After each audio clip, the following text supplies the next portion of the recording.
Y al potasio. En el extracelular el sodio es la menor concentración. Entonces cuando se abren los canales rápidos, se abren canales rápidos. Acá hay canales rápidos y acá no hay canales rápidos. Canales lento y calcio, ¿no? Fase cero.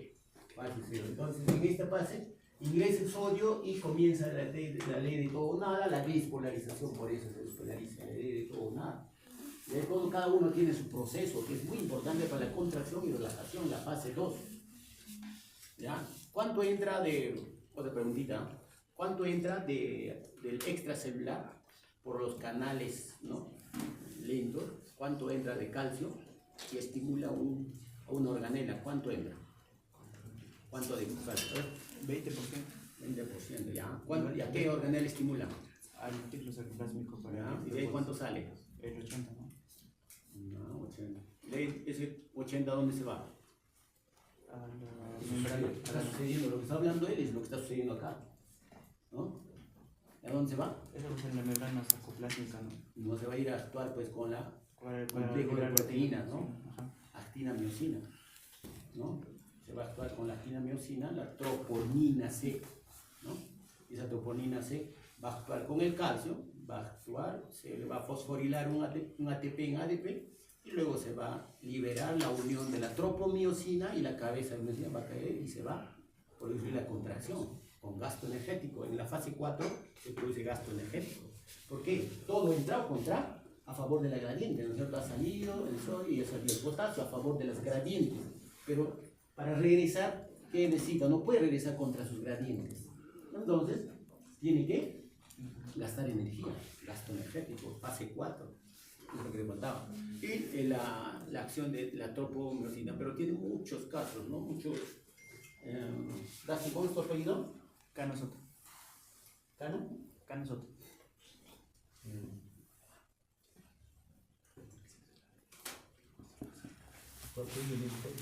Con K.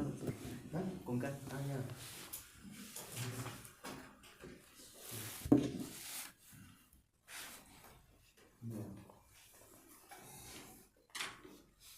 Listo. Entonces, lo que hay que saber es la diferencia entre los dos. Pues esto es de las células de respuesta lenta, ¿no? Autómatas, que son el nodo sinusal y el nodo auriculoventricular. Entonces, cuando ustedes comiencen a hablar sobre estos procesos, tienen que saber que existen dos tipos de potenciales de acción, ¿no? Dos tipos de potenciales. Este es el ciclo cardíaco, esta es la fisiología del corazón, que vamos a comenzar a ver. Entonces, ¿listo? A ver. Listo. ¿Qué es el ciclo cardíaco? Es una secuencia de hechos mecánicos que se producen durante un único latido que puede estar asociado con sístole y diástole, ¿no? Esto es lo que vamos a tratar de explicar algo, ¿no? En el cual ojalá que se pueda comprender, en lo cual, mira, todo esto, desde acá comienza la sístole, diástole, sístole, ¿no? En este caso, desde el momento que produce la sístole, mira, contracción auricular, todo eso, y acá hay una contracción isovolumétrica, ¿no? Esto es la contracción isovolumétrica que dijeron vuestros compañeros, ¿no? Que se contrae con el volumen isovolumétrica, ¿no? Hasta que venza esa contracción a las válvulas sigmoideas y se apertura la válvula óptica y luego de ahí en un momento a otro comienza a contraer y va a producirse una eyección rápida y luego va a haber una eyección lenta y posteriormente se va a cerrar cuando va a comenzar va a querer regresar sangre de la aorta y cierre brusco, por eso se llama un notch aórtico también. Miren acá, es un notch aórtico que coincide con la onda T. Cuando ya comienzan ustedes, miren acá en la contracción isovolumétrica es del pico de la onda R, ¿no? Todo el complejo QRS, y la eyección viene del punto J, desde el segmento ST y la onda T. Muy importante esto porque en la eyección rápida nosotros evaluamos en pruebas de esfuerzo a nuestros pacientes, ¿no? Luego viene, mira, la sístole terminó ahí comienza a cerrarse las sigmoideas y se comienza a llenar las arterias, ¿no? Las válvulas las ventriculares y se hace una relajación isovolumétrica, ¿no? Y luego se cierra la válvula y en acá ya comenzamos a ver el segundo ruido, mira, segundo ruido, primer ruido. Luego, como ya está aperturado, ¿no? La contracción isovolumétrica con volumen se hace llenado ventricular rápido, llenado ventricular lento, ¿no? Que es la diástasis. Y cuando ya está por terminar la contracción auricular, miren acá cómo la onda P nos está ayudando en este caso. Otro punto es que tú puedes decir cuál es la telesístole al final casi de la onda T y la telodiástole al inicio de la onda R, ¿no? Telesístole y telodiástole. Cuando ustedes van a comenzar a leer algunas cosas, van a decirle al final de la sístole, al final de la diástole. Entonces, todos estos fenómenos mecánicos, dinámicos van a producirse. Por ejemplo, vamos a ver la onda de la presión de la aorta, cómo la aorta, mira, va comenzando en una contracción isovolumétrica, todavía no hay variación, y luego de un momento a otro, en esta zona ya comienza a vencer, en la sístole comienza a vencer y se comienza a formar, pues incrementa la presión de la aorta. Hay un momento que llega a un máximo de la presión de la aorta, ¿no? Y luego de ahí comienza a bajar, ¿no?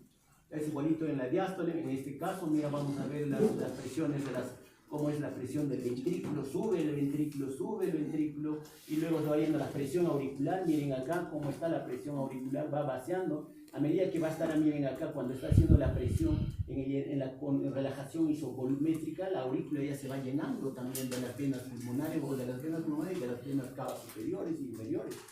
Y luego se va manteniendo y luego se contrae, todo esto, ¿no? Y es así que todos estos fenómenos tenemos a nivel de las aurículas, a nivel de la aorta, a nivel ventricular, los pulsos del seno venoso, ¿no? A nivel, vamos a ver qué sucede a nivel de los pulsos. Y es así. Ciclo cardíaco, la palabra sístole significa contracción, ¿no? En griego, y la palabra diástole deriva de las palabras griegas enviar al muy lejano o lejano, ¿no? El ciclo cardíaco empieza, ¿no? Empieza cuando el nodo sinusal comienza a estimular nodo sinusal, ¿no? Comienza a estimular nodo sinusal. Entonces, miren acá como la duración del ciclo cardíaco es inversamente proporcional a la frecuencia cardíaca. Cuanto más taquicardia haya creciente, el ciclo cardíaco va a durar menos. Mira acá, la frecuencia cardíaca 200, 0.3 segundos el ciclo cardíaco, ¿no? Entonces, a un paciente no le conviene entrar en taquicardia, no le conviene, a todos ustedes no les conviene. Por eso, cuando nosotros hacemos un esfuerzo físico, tenemos una frecuencia cardíaca máxima para nuestra edad.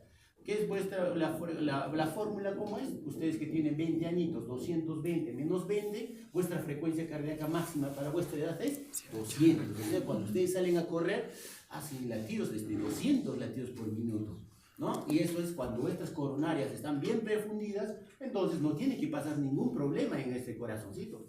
Por ejemplo, en caso de mujeres, ¿no? Mujeres y adultos mayores que tienen una fibrilación auricular. Les pongo un ejemplo, 220 menos 80, ¿cuánto es? 220 menos 80 sería 140, ¿no? El 85% de 140, ¿cuánto sale? Más o menos 129, casi 130, ¿no? Más o menos, si lo sacan, me dicen exacto.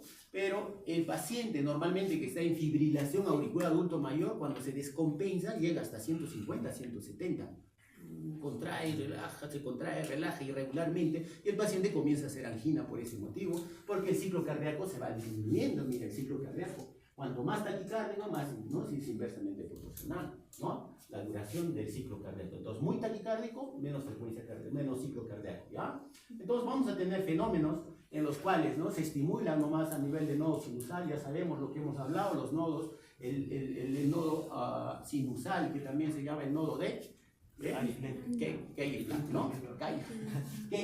¿no? Luego vienen los haces internodales, anterior, medio, posterior, y el ojo también se va hacia la aurícula izquierda. Desde ahí comienza a estimular, se generan impulsos rítmicos, ¿no? Y llegan luego al nodo auriculoventricular. Los haces se llamaban Bachmann, ¿no? Bachmann, el interauricular, el anterior, el medio de Weckenbach y el Torel del posterior. Luego vamos al nodo auriculoventricular, donde se va a producir un retardo fisiológico, ¿no? Porque van a venir, la frecuencia cardíaca van a venir de 150 a 200, pero no pueden pasar esos 150 a 200. Entonces tiene que ser un retardo fisiológico a nivel del nodo auriculoventricular, o el nodo también llamado de Achota, ¿verdad? Y luego vienen los nodos, las alas de His, que se van a dividir, alas de His, ¿no? Que se va a dividir en rama derecha, rama izquierda, las filas de Purkinje, ¿no? Y según esto vamos a tener las velocidades de los sistemas nerviosos de conducción a nivel de cada uno. Las vías internodales, mira, conducen el impulso desde el nodo auriculoventricular, eso ya lo sabemos de memoria. El nodo auriculoventricular, ¿no? Va a retardar, retrasa la entrada hacia los ventrículos, no puede soportar que es un retardo porque tiene células de los uniones gap junction también denominados, en los cuales se van a disminuir estas células. Y es muy importante conocer esto, ¿ya? Las auriculoventriculares conducen los impulsos hacia de las aurículas a los ventrículos, acá hay un haz, y y luego se va a dividir en las fibras de Purkinje, ¿no? Las fibras de Purkinje que van a ser muy veloces, ¿no? Van a ser veloces esto, ¿ya? Y está acá, miren acá, como desde que empieza el nodo sinusal hasta que llega al nodo auriculoventricular, ¿cuánto pasó? Mira, 0.3 segundos desde el nodo sinusal al nodo auriculoventricular. Hay un retardo, y hay un retardo, ¿no? Llega acá, mira, al nodo auriculoventricular, el nodo auriculoventricular tiene un retardo de 0.03 más 0.07, o sea, es más prolongado el retardo, 0.10. Luego viene el haz de His y mira, 0.04, pequeñito, y luego de acá se estimula más rápido, 0.01, hasta llegar a las fibras, ¿no? ¿Y cómo yo voy a estudiarlo? ¿Cómo yo lo voy a estudiar? La indemnidad de mi sistema de conducción. Mi sistema de conducción, mira con él, ¿cómo se llama esto? Intervalo PR, ¿no? Nuestro intervalo PR nos va a decir si está bien o está mal. Porque si puede pasar de que en niños, menos de 0, si es menos, no, lo normal en niños es 0.18. Cuando ya estamos en 0. En niños, en neonatos, en pacientes pediátricos, puede ser un bloqueo de primer grado. Entonces, todo este sistema de conducción, ¿no? Todo esto está graficado acá. Entonces, tú cuando te memorizas el sistema del intervalo PR, tú dices, ¿no? Ah, menos de 0.20, muy bien, entonces está dentro de lo normal. Pero tampoco puede estar menos de 0.12, ¿verdad? Porque si hubiera 0.12, entonces algo está pasando desde acá, está viniendo para estimular acá. Entonces eso se llama los haces de Ken, ¿no es cierto? El masculino de Barbie, haz de Ken, haz de Mahai, haz de James. Tenemos 3 tipos de haces, pero el más frecuente es el haz de Ken, así es que no se olvide. ¿Listo? Entonces esto puede pasar, si estos estímulos se vienen acá, van despolarizando los ventrículos. Estamos hablando que está alterado el sistema de conducción. Ese haz aberrante que normalmente producen los síndromes de Wolff-Parkinson-White, cuando la onda delta es porque se viene el estímulo de acá y estimula, comienza a despolarizar, pero también se junta con esto y comienza a hacer pues la onda delta, ¿no? Y despolariza el complejo QRS. La onda delta con una barriguita, con un síndrome de PR corto, el PR va a ser corto, porque ya estaba despolarizando las aurículas y comenzó ya el complejo QRS con una barriguita, la onda delta se llama. ¿Por qué? Porque el haz de Ken ya estaba despolarizando acá, ya estaba despolarizando, vino con acá, se juntaron los dos y ¡bum! Salió todo. Entonces ese es un síndrome, ¿no? El síndrome de Wolff-Parkinson-White, Longano-Levin, síndrome arterial bajo, que nos habla sobre síndromes de PR corto. Entonces lo normal, y mire, estamos hablando dentro de lo normal, cómo nos habla sobre el sistema de indemnidad hasta que llegue, miren acá, llegados hasta las fibras de Purkinje y se despolariza recién nuestro corazón. Entonces es muy importante, ¿no? El valor del intervalo PR para nuestro sistema de conducción, ¿no? Entonces, ¿qué podemos saber? A ver, normalidades de esto. En adultos mayores, todo este sistema de conducción se va a alterar, ¿ya? En un adulto mayor, adulto más de 65 o 70 años, tú lees el EKG, bloqueo auriculoventricular de primer grado, está dentro de lo normal. Tú dices dentro de lo normal. Ahora, en niños, o si no en algunas valvulopatías, la aorta, por ejemplo, la aorta puede calcificar el anillo aórtico y entonces va a haber un retardo en la conducción. Entonces tú puedes decir un diagnóstico diferencial de un bloqueo auriculoventricular de primer grado que sea pues una estenosis aórtica. 2. 3. El otro es de que también haya un proceso infeccioso en esta zona, endocarditis infecciosa. También puede producir un bloqueo auriculoventricular de primer grado. Entonces, curas la endocarditis y se recupera el sistema de conducción. Ahora, en cuanto en niños, por ejemplo, el bloqueo auriculoventricular de primer grado va con ostium primum, bloqueo la comunicación interauricular tipo ostium primum, ¿no? Si está justo en el anillo, en el crus cordis, de ahí se hace la comunicación interauricular, porque la más frecuente es ostium secundum, ¿no? Que va a ir con bloqueos de rama derecha. Entonces, estamos hablando del sistema de conducción, el ostium primum. Si tú ves a un niño, un bloqueo, digamos, ¿no? De primer grado, de 21, 0.21, entonces ya te puede ser un ostium primum, porque es así lo que dice el estudio, ¿no? ¿Listo? Entonces, no se olviden para todo el sistema, mira el sistema de conducción, cómo sucede, se comienza a contraer. Y cada uno tiene pues su marcapasos, ¿no? Un marcapaso de nodo sinusal. Normalmente hay otros estímulos a nivel de al costado del nodo sinusal, por otro lado va a venir y va a comenzar este nodo sinusal a comandar cuando no pasan los otros marcapasos. Entonces nuestro marcapaso con mayor frecuencia se llama nodo sinusal, ¿no? Con sus haces vienen acá, normalmente es desde 60 a 100 su marcapaso, 60 a 100, ¿ya? Un promedio de 70. Luego vemos acá el nodo auriculoventricular y vamos pues de 40 a 60, ¿no? 45, 60, 40 a 60. Seguimos bajando ¿no? Podemos ver los infragicianos o los supragicianos, ¿no? Un promedio de los gicianos de 40 a 45, pues los infragicianos son de 20 a 40. Esos son los, tú viendo nomás la frecuencia cardíaca, tú puedes decir, este es infragiciano, supragiciano, y si yo veo el QRS, entonces yo digo también que es infragiciano o supragiciano, ¿no? Lo que hemos hablado con la pregunta de tu compañero, era el síncope más frecuente, era la bradiarritmia, ¿no? Pacientes que hacen bloqueos auriculoventriculares y que el tratamiento es implante de marcapaso. Entonces, cuando nosotros vemos a un paciente con una frecuencia menos de 40, ¿no? Si vemos una frecuencia menos de 40, entonces tú dices, mira, puede ser de 20 a 40. Ahora, ¿cómo es el QRS? ¿El QRS está ancho? Cuando está hacia abajo es ancho, cuando está más arriba es angosto. Y entonces, ¿por qué es importante? Porque este angosto va a responder a atropina. Este ancho no va a responder a atropina. Yo tengo que usar dobutamina, dopamina, algunos medicamentos inotrópicos positivos tengo que iniciar. Entonces, si yo voy a encontrar, dale atropina, lo vas a dar y no va a haber una respuesta, ¿no? Entonces, el tratamiento de estos bloqueos, de esas bradiarritmias, de esos síncopes por bloqueos, es marcapaso transitorio, ¿no? Tenerlo en reposo el paciente absoluto y que no haga esfuerzo, ¿no? Pero a pesar de que no hace esfuerzo, este hace, ¿no? Contracción y no demanda no satisface las demandas metabólicas del cerebro o del riñón, comienza a ser insuficiencia renal, comienza a ser trastorno sensorio, no te reconoces, ¿no? O se puede llegar al síndrome de Stock-Adam cuando hace los trastornos de conducción. Entonces, tan solo ver la frecuencia cardíaca, tú puedes decir ya a nivel de qué marcapaso está. Entonces, normalmente un marcapaso, dos marcapasos, tres marcapasos tenemos acá. Entonces, espera el estímulo de arriba. A ver, mándame, tu frecuencia cardíaca, ahí lo freno. No, mándame, lo freno, ¿no? Pero acá a veces no llega porque se bloqueó, ¿no? Hay una disociación entre aurícula y ventrículo, entonces dice, no me manda, yo comandaré, y se llama el ritmo de escape. Lo manda y lo recupera el paciente, ¿no? Entonces, esos son los ritmos de escape, porque cada uno generalmente, y si no estimula va a estimular el ritmo giciano y infragiciano. Es muy importante, ¿listo? Entonces, ahora tenemos que saber también algunos nombres, otros nombres, ¿no? Miren, como el automatismo, también llamado cronotropismo, ¿no? Eso pregunta de examen para todos que tienen que saber ustedes qué es un cronotropismo, qué es un basmotropismo, ¿no? ¿Para qué sirve el automatismo? Genera las proyecciones rítmicas, el potencial de acción de membrana, la excitabilidad, basmotropismo, es una célula de capacidad de ser activada. Ustedes vienen ahorita que están de sueño, los activamos, ustedes van a activar vuestro basmotropismo, acuérdense, tienen que hacer memoria para poder hacer esta pregunta. Conductividad o dromotropismo, ¿no?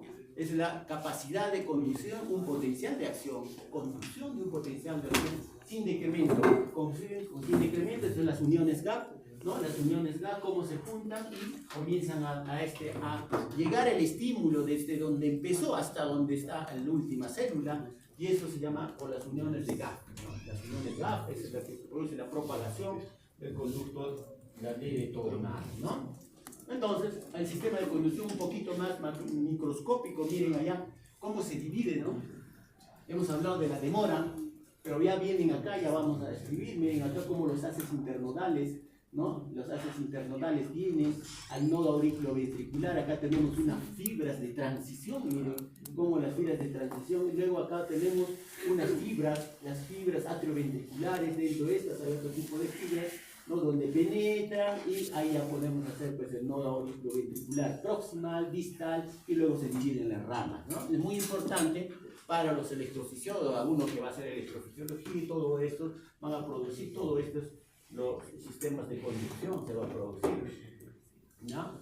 Entonces, no se olviden que todo comienza desde que se estimula, cada uno va a tener una diferente velocidad de contracción. Por ejemplo, acá podemos ver a nivel del nodo sinusal metros por segundo, 0.5 metros por segundo, y vamos a llegar, mira, a las fibras de Purkinje hasta 4 metros por segundo, ¿no? En el mismo miocardio es hasta 1, pero las fibras de Purkinje son las más veloces. Así tienen que ser ustedes en los exámenes, ¿no? Así tienen que ser en las clases, tratar de captar, no coman mucha carne antes de entrar, porque cuando uno come mucha carne antes de entrar a las clases, activa sus receptores GABAérgicos, ¿no? Que son estimulados por los receptores de benzodiazepinas, ¿ya? Las benzodiazepinas con la carne tienen algo de relación, entonces te vas a dormir, entonces como si hubieras comido plomo, pero y en ahí ya se van también, ¿no? Entonces, los receptores pues no estimulen, no tienen que estar así ¿ya? Entonces, los ciclos cardíacos, ya hemos visto que habían sido todas esas fases que hemos hablado, que algunos ya de ustedes ya lo conocen, y son eventos, ¿no? Tanto eléctricos, porque hemos visto que en el electrocardiograma se van a pasar, ¿no?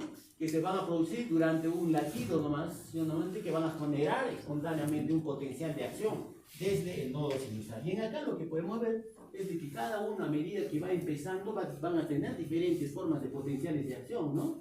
La mayoría son células y las marcapasos, ¿no? Las células tendrán una meseta, los marcapasos no tendrán esa meseta, ¿no? No van a tener la fase 1 o 2, ¿no es cierto? Entonces no se olviden que en la fase 0 no hay los canales rápidos de sodio, ¿no? Entonces, para que todo esto suceda, tenemos que ver la indemnidad de una membrana celular citoplasmática. Vamos a ver cómo está delimitado. Normalmente, mire cómo acá están las células. Esta es una membrana. Tenemos las proteínas periféricas, las proteínas, ¿no? Acá periféricas. Dentro de eso también las proteínas de membrana. Que todo esto nos van a hablar sobre la indemnidad de nuestra membrana. Si está indemne, tiene fosfolípidos, tiene colesteroles. El colesterol, mira cómo interviene bastante, no solamente en la formación de placas ateroscleróticas, ¿no? Sino que interviene para la comunicación intercelular, ¿no? Las proteínas, ¿no? Y para que se puedan producir un mecanismo de comunicación entre las células.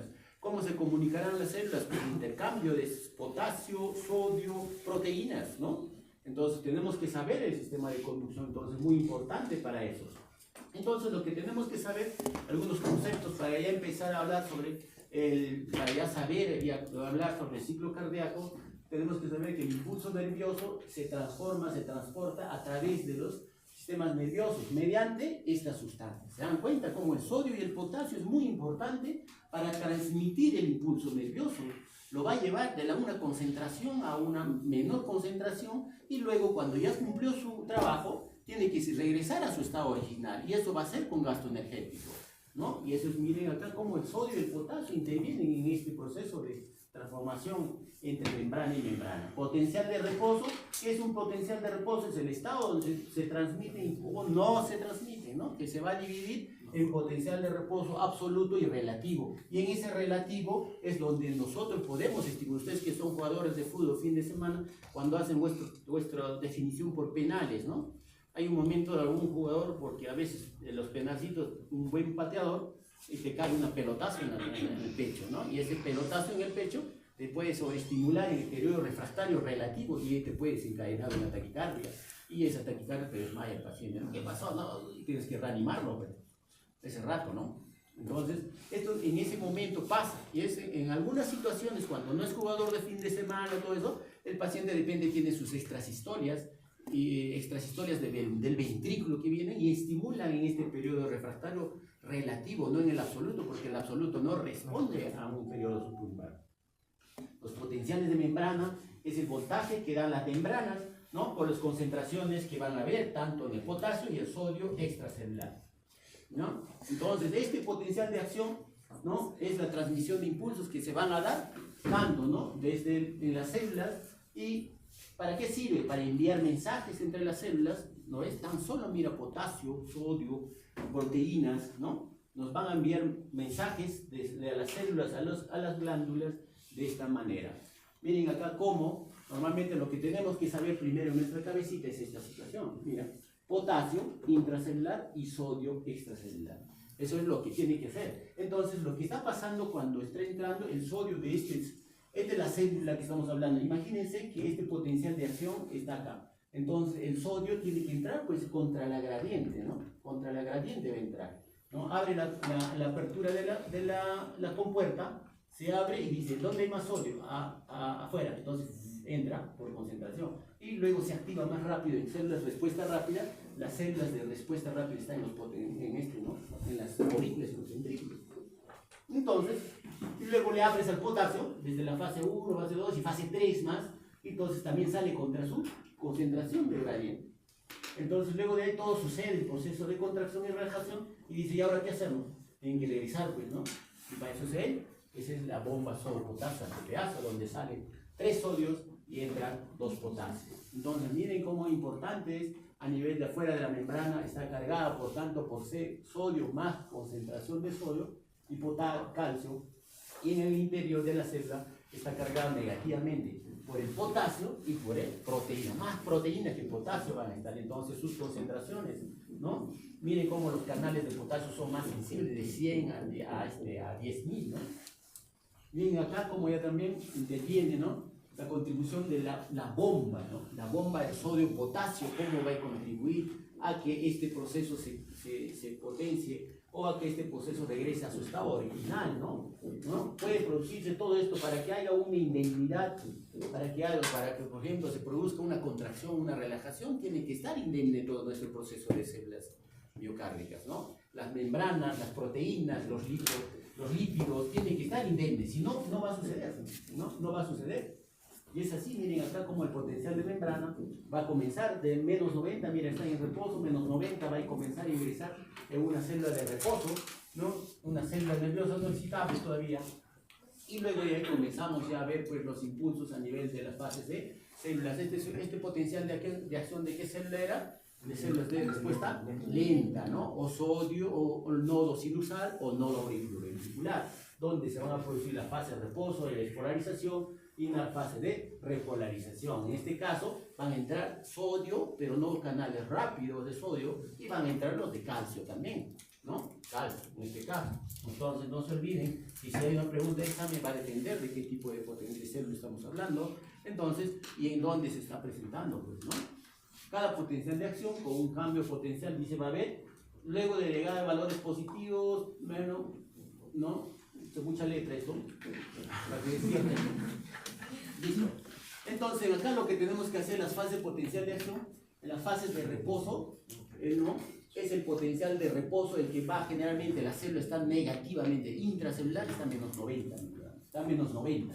Luego se va a producir una despolarización, súbitamente se abre, ¿eh?, se vuelve permeable a los canales de sodio, lo que estamos hablando, ¿no? En algunos de ellos van a ser canales lentos, y en el otro los canales rápidos de sodio. Van a entrar a la salida, van a entrar, ¿no? Y luego de comenzar a hacerse positivo, pues, el intracelular, ¿no? Miren allá cómo están las fases de repolarización. En acá están entrando, se apertura los canales de sodio, ¿no? Se estimula, y luego, mira, está en menos 90, y luego de ahí se abre, mira, los sodios entran, ¿no? Entra rápido, lo va a positivizar de más 35 milivoltios, y luego posteriormente se va a cerrar y se va a quedar, y luego va a salir con su potencial de acción y va a llegar a menos 90, ¿no? Entonces, la fase de repolarización, despolarización la fase 0 y repolarización desde fase 1, 2, 3, ¿no es cierto?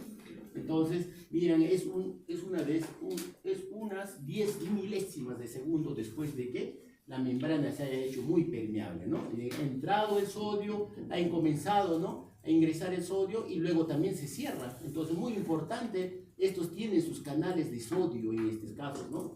No se olviden que hay canales rápidos y también canales lentos de sodio. Y por lo tanto, dice, ¿no?, la salida de iones de potasio se abre normal y va a salir potasio desde la fase 1, fase 2, fase 3. ¿Dónde es la fase más importante de esto que salga potasio? En la fase 3, ¿no? En la fase 3. Y por eso es muy importante el potasio, más que el sodio, a lo menos lo que vemos en la práctica diaria, porque si nosotros viene el paciente, le sacamos un AGA electrolitos y vemos cómo está el potasio, porque sus concentraciones son bajas. Entonces van de 3.35 hasta 3.45, nada más. Y si se altera eso, tú dices mucho potasio, hipercalemia, y hemos visto en aquellos pacientes que pueden bloquear los nodos auriculoventriculares y pueden hacer unos bradiarritmias de etiología metabólica. Entonces, cuando vengan estos pacientes hay que ver, tan joven, o le ves una fase renal y tú dices, este paciente puede ser entonces que sea metabólico, lo corregimos, metemos el sodio dentro de la célula o el potasio dentro de la célula. ¿Y cómo lo podemos meter? Digamos, lo podemos meter con nebulizadores, fenoteroles, ¿no?, bloqueadores de canal, beta bloqueadores, o después de insulina, agarra la insulina y lo mete a potasio y lo regulas. El otro es, ya también lo podemos hacer orinar si tiene buena presión, diurético, jala potasio, lo botamos, bajamos y regulamos ese potasio. Entonces, muy importante, lo primero que ustedes van a comenzar a hacer cuando sean internos es sacar un AGA electrolitos y ver los resultados del AGA electrolitos, el potasio, el pH, entonces es muy importante. Entonces nuestra célula, ¿hemos visto?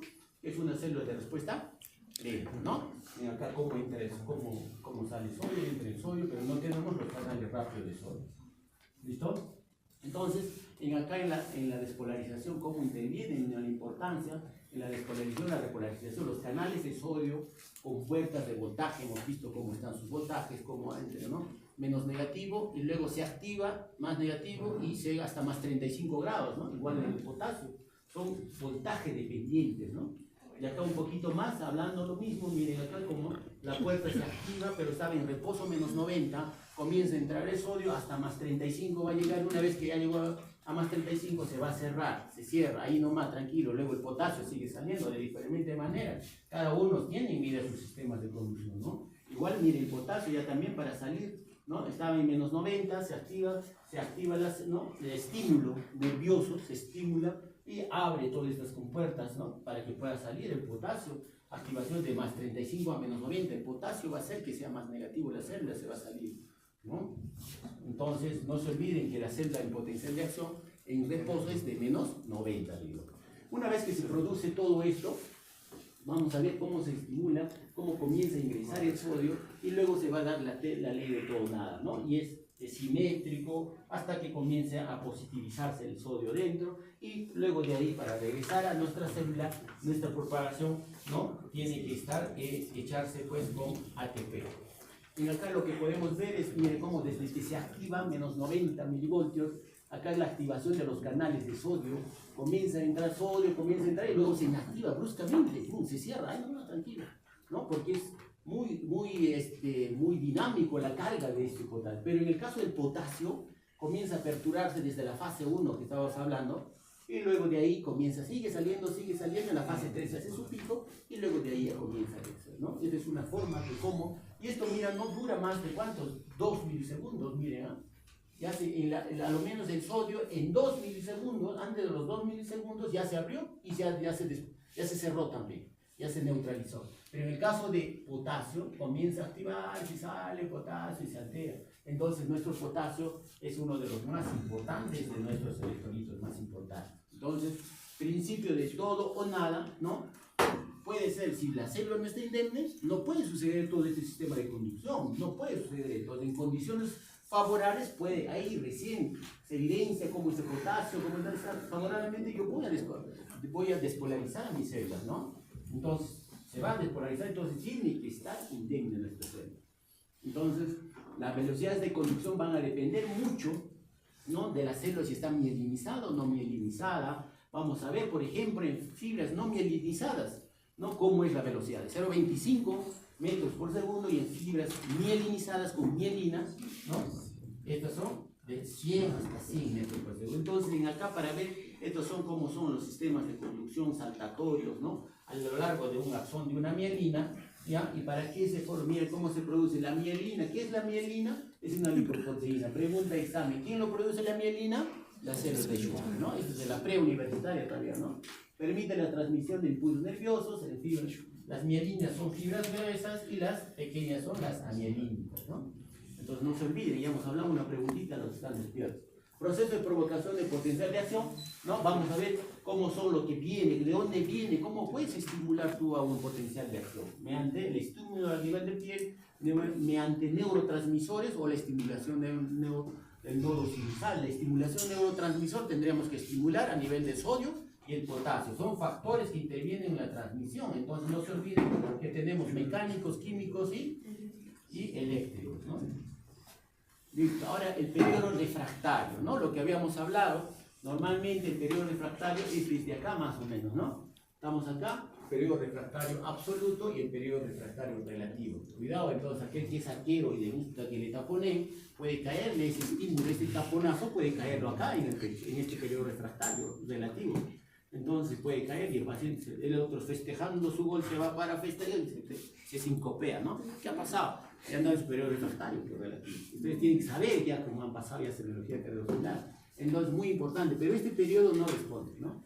El otro es cuando le tomamos el electrocardiograma, electrocardiograma tenemos, esto recuerdan que cuando era un complejo PQRS-QT, esto es la onda T, ¿no? La onda T y su rama descendente de la onda T. Y este refractario cae justo en la rama descendente de la onda T.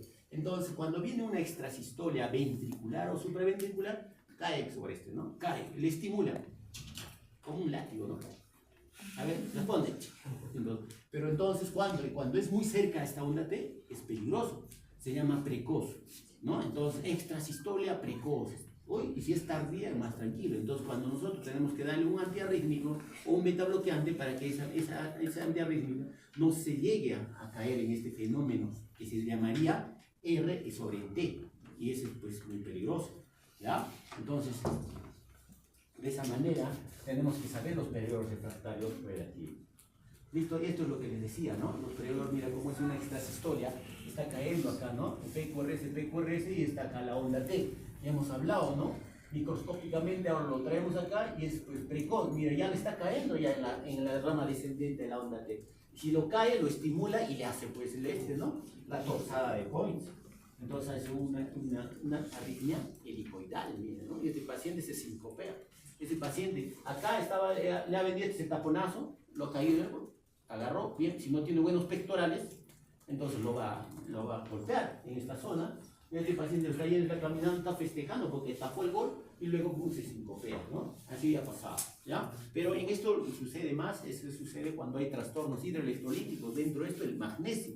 Entonces, esta torsada de Points es una arritmia que se trata, muy fácil de tratar, le infundes sulfato de magnesio y ese paciente se va a tratar, se va a corregir. Entonces, ¿en qué más vamos a ver esto? Vamos a ver en posoperados cardíacos, aquellos pacientes que entran a ciclocambio de válvula, recambio de válvula, este paciente se va a corregir cuando le vas a poner este sulfato de magnesio. Entonces, al paciente que sale de cirugía cardíaca, de cajón le pones sulfato de magnesio, ¿no? Infusión cada 8 horas, ampollita, tranquilo, ¿no? ¿Por qué le estás dando? No, porque puede haber ese trastorno y puede desencadenar, ¿no? Las arritmias. ¿Listo? Entonces, inhibición de la excitabilidad. Miren, cuando el calcio tanto un poquito compite con el sodio, le compite, las concentraciones de calcio van a inhibir, las elevadas concentraciones van a inhibir la permeabilidad del sodio. Entonces, los dos, tanto en el extracelular está sodio y calcio, pero si yo elevo un poquito el calcio, un antiarrítmico le puedo inhibir y no va a ser excitable esta célula. ¿En qué casos podemos usar? Miren a los anestésicos locales, aquellos que van a ser anestesiólogos. ¿Cuántos de ustedes, mira, que están durmiendo, yo creo que van a ser anestesiólogos, ¿no? Y eso pueden usar, pues, ¿no? Procainamina, tetracaína, ¿no? Y esos pacientes, ¿no? Le vas a dar, es un antiarrítmico, le das un poco de lidocaína.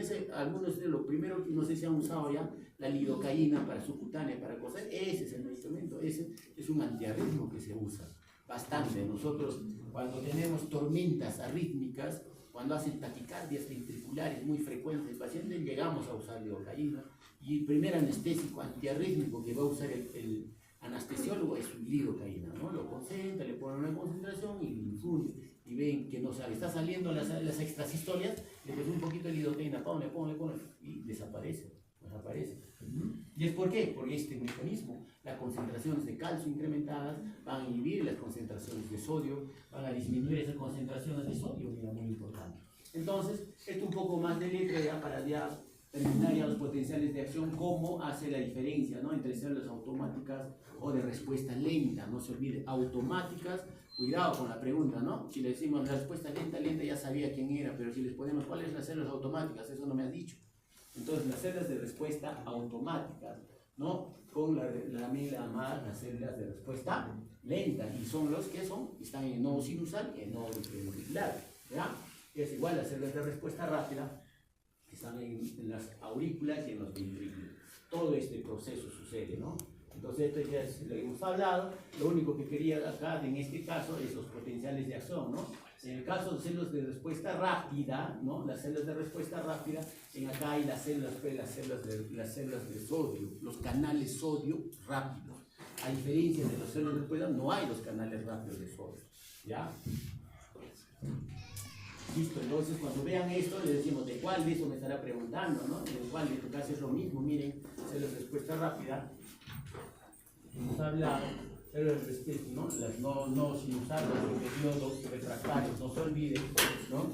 Los periodos refractarios, Y listo, miren acá el periodo refractario absoluto, donde se puede estimular en la extrasistolia, y es el que desencadena el fenómeno de R sobre I, ¿no? Entra el sodio, sale, miren, y sale, ya está saliendo sodio y cloruro de sodio en acá, y acá entra el calcio, va a dar un proceso de contracción-relajación y sale el sodio. Y acá ya tiene que regresar todo a su sitio. Entonces, todo con el potencial con gasto energético, ¿no? Con gasto energético ya se va a producir, vienen las concentraciones extracelulares, intracelulares, ¿no? Como vienen en el sodio 140 y en el dentro de la célula hay también concentración de sodio, pero está a 10 nomás milimoles, ¿no? El potasio afuera 4 y adentro es 135, miren, las concentraciones más rápidas. Entonces, si tú entiendes eso, tú vas a decir, pues, ¿de dónde a dónde vendrá el sodio? Porque si yo te pregunto, la fase 0, salida de sodio, ¿cómo vas a salir el sodio pues en esa fase 0, no? Si tú sabes esta concentración nomás, ya todo de eso va a salir la respuesta, ¿no? Entonces, muy importante eso, ¿no? Entonces, las proteínas de contracción, y ahora ya una vez que el calcio ya comenzó a entrar en la fase 2, entonces vamos a hablar sobre la actina, la miosina, que es el filamento grueso, la troponina C, que es donde se ven interactuar los iones de calcio, que hemos hablado, ya les hemos comentado, y un poquito la troponina I va a aligerar esa proteína con el calcio. La titina, ¿qué es la titina? Cuando yo era un residente yo escuché una pregunta, la titina, recuerdan que ustedes, las mujeres, algunos usan papaya, ¿no es cierto? ¿La papaya para qué usan? Para vuestro bistec. El bistec agarran y esa papayina había sabido cortar esa titina, ¿ya? Y la carnecita se produce primero más suavecita, ¿no? Porque rompe, porque si no rompería, estaría escalando tu carne, ¿no? Y vamos a ver, mira cómo la titina interviene en la sarcómera, ¿no? ¿Qué es la sarcómera? Pregunta. La unidad funcional contráctil, ¿no? De los músculos estriados que se van a encontrar entre dos líneas celdas, ¿no? Dos líneas celdas. Entonces no se olviden de la titina. He visto, ¿no? Desde ahí cómo comienzan a preguntar la titina, ¿no? Eso es lo mismo, hace un corte, ¿no? Cómo hacen los discos intercalares, cómo es la célula, mira, a nivel miocárdico, ¿no? Y acá está, mira, ¿no? La contracción, relajación, ¿no? Contracción, relajación, la actina, la miosina, ¿no? Y acá está, vamos a ver, esta es la titina, pues esta de acá la titina. Entonces, cuando usted le da la papaína, el cito rompe y se desliga, ¿no? Esa fibra muscular, esta sarcómera. Entonces, cuando usted está dando la papaya, le están posando un poquito de papaya a vuestra carnecita, están asando esa encima de la papaína que está rompiendo la titina. Entonces, ahora acá no va a eso, no vamos a hablar de cocina, entonces lo que vamos a hablar es la contracción y relajación, ¿no? Pero eso no sucede, miren, cuando ustedes, si entramos un poquito más a la fisiología de la insuficiencia cardíaca, la papaína, todo esto, o la titina, todo esto, ¿no? Comienzan a alterarse por mecanismos que vamos a ver, los receptores cerca, los receptores de anodina, el fosfolandame, todo eso se alteran en insuficiencia cardíaca. Entonces se van a comenzar a alargar, a prolongar y por eso la fibra miocardia comienza a elongarse más de lo debido porque debería regresarse normal y hace insuficiencia cardíaca y miocardiopatías dilatadas. Entonces acá vemos, ¿no? Cómo en acá la actina con la miosina comienzan a actuar con la cabeza de la miosina y vamos a ver cómo sucede esto, contracción y relajación.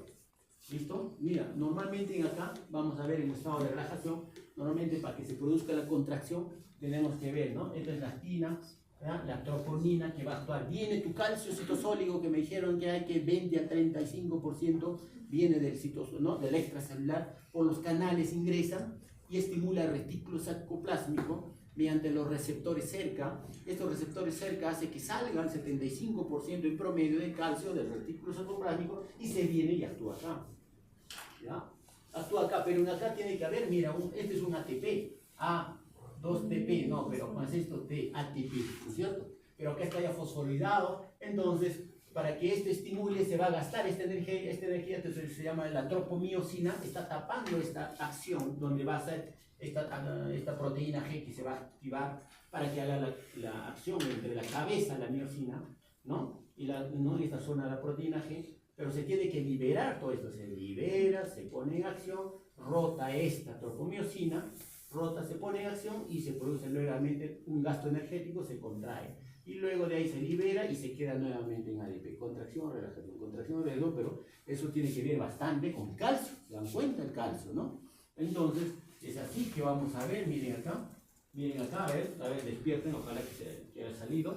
Entonces, entramos el calcio, se activa, los canales T, mira, está la miosina, la actina, ¿no? Comienza a activarse, la tropomiosina todavía está bloqueando esa proteína G donde se va a actuar, ¿no? Este es el complejo troponina C troponina, y entonces vamos a aperturar, quiero que se abra este canal porque va a haber un estímulo nervioso para que se pueda contraer el corazón, ¿no? Entonces comienza el estímulo, entonces se abre el canal, entra calcio, ¿no? Estimula el retículo sarcoplásmico y de esto sale el calcio. ¿Entró cuánto entró? 20 hasta 35%, 20%, digamos, ¿no? Y el retículo sarcoplásmico lo estimula. Pero acá hay otros mecanismos que suceden. En este estímulo no es, oye, sabes que no, pero hay una llavecita, hay un receptor para esa llavecita, se llama, ¿no? Los receptores CRL, de reodina, ¿no? Y en acá de ahí este estimula y lo saca el calcio. Este recién se va a ir a actuar allá, a la proteína G, ¿no? Va a ir a actuar allá. Ya salió del retículo sarcoplásmico y luego va a ir a actuar en esta zona, ¿no? Una vez que actúa y libera el ADP y fósforo inorgánico, ¿no? Lo libera y se va a liberar esta acción, esta zonita, ¿no? Todo eso para que se libere y esto se pone en contacto con esto, la cabeza. Entonces, vamos así, ya lo liberó, el calcio entró, mira la troponina C, ya lo liberó esa zona. Entonces, ¿qué hago yo? El otro, no seas tonto, tienes que ir pues a actuar, ¿no? Cuidado, ¿ya? Y vas, ahí está, mira, ya está, ya se englobó. Entonces, en ese momento se va a producir la contracción, ¿no? Y luego ahora ya se produjo la contracción, ahora tengo que volver a relajar. ¿Cómo hago esto? Tengo que ver gasto energético también, tengo que agarrar el ATP, se va a desdoblar en ADP más fósforo inorgánico, y entonces, ¿qué hago con el calcio? Comienzo a usar mis bombas de calcio. Tiene que regresar, entonces va a tratar de liberar con gasto energético el calcio mediante esto, mira, las bombas calcio, ATPasa, fosfolandán, lo van a regresar al retículo sarcoplásmico y también lo van a regresar al extracelular. Entonces, se hace esta fosfolandán, si no hubiera esta bombita, la fosfolandán, esto regresaría pues 1, 2 y se demoraría la relajación. Entonces esto estimula, miren, lo estimula de 5 a 8 veces más rápido para que regresen y se salga dentro del calcio y se produce la relajación. ¿Se dan cuenta? Y entonces este proceso está sucediendo en los estudios de insuficiencia cardíaca. En acá están trabajando los estudiosos, los laboratoristas, todos ustedes los que van a tener vuestros laboratorios, de acá a un tiempo van a comenzar a trabajar dónde puedo actuar, por qué acá, por qué bloqueo, por qué todo eso. Y acá sucede, mira, para las causas de insuficiencia cardíaca. Entonces, se produjo, regresó el calcio y se cerró todo y todo se produce de esa manera. ¿Sí? Y la relajación, ¿no? ¿Listo? Entonces, espero que se haya entendido eso, es la fase 2. Meseta, calcio, y todo eso sucede en calcio, en la fase 2 de meseta. ¿Ya? Entonces, acá tenemos otro tipo de células, ¿no? Esto es el Bramwell. ¿Qué te dice el Bramwell? Miren, los miocitos auriculares, cómo es la forma, cómo es el diámetro, ¿no? Cómo es la velocidad de los túbulos. Miren, acá en miocito ventricular los túbulos T son abundantes, muy frecuentes en la aurícula y ausentes en células de Purkinje. Entonces, estos túbulos T, ¿por qué estamos hablando? ¿Por qué es importante? Porque por ahí está entrando el calcio. Por esos túbulos T están entrando el calcio. ¿Ya? Entonces, no se olviden que es muy importante la proteína. Entonces, esto un poquito ya más molecularmente, si lo has entendido así macroscópicamente, analógicamente, como hemos visto, como para niños, ¿no? Y todo eso, ahora nos podemos entrar un poquito más a la célula. Cómo entra el sodio, mira cómo entra el calcio, cómo entra un poquito, cómo es un proceso de gatillantes de calcio al citosol, entra y se produce la contracción de relajación, y cómo se produce la cabeza de la miocina, ¿no?